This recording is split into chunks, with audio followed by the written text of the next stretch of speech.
salam à tous, que la paix et la bénédiction de Dieu soient sur vous.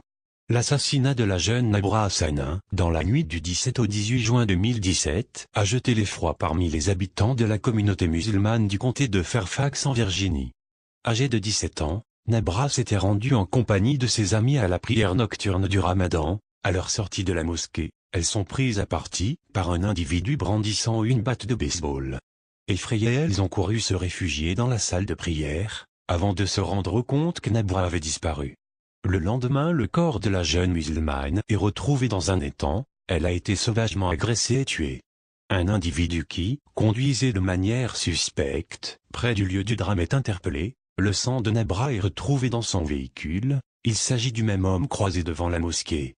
Darwin Martinez Torres, 22 ans, est arrêté pour le meurtre de Nabra. Cependant la police du comté estime qu'il ne s'agit pas d'un crime raciste, qualification aggravante aux États-Unis.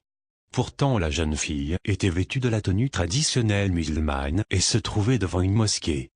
4 mois après les faits, Raymond F. Morog, procureur général du comté de Fairfax, a annoncé que Darwin Martinez Torres faisait l'objet d'une inculpation pour le viol et le meurtre de Nabra Hassanin et qu'il avait l'intention d'obtenir la peine de mort du prévenu.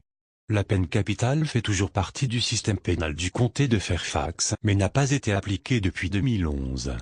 Si la décision du procureur se confirme lors du procès, Martinez Torres pourrait être condamné à la peine capitale pour le viol, le meurtre et l'enlèvement de la jeune musulmane. Les parents de la victime présents au tribunal ont eu l'occasion de voir les meurtriers de leur fille. Son père Mahmoud Hassanin a hurlé à l'attention du bourreau, « Tu as tué ma fille ».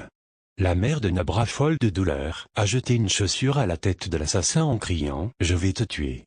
Plus de 200 personnes se sont rendues au tribunal pour soutenir les proches de la victime. Ils arboraient tous des t-shirts Justice for Nabra et brandissaient des pancartes et des photos de l'adolescente. Salam et à bientôt.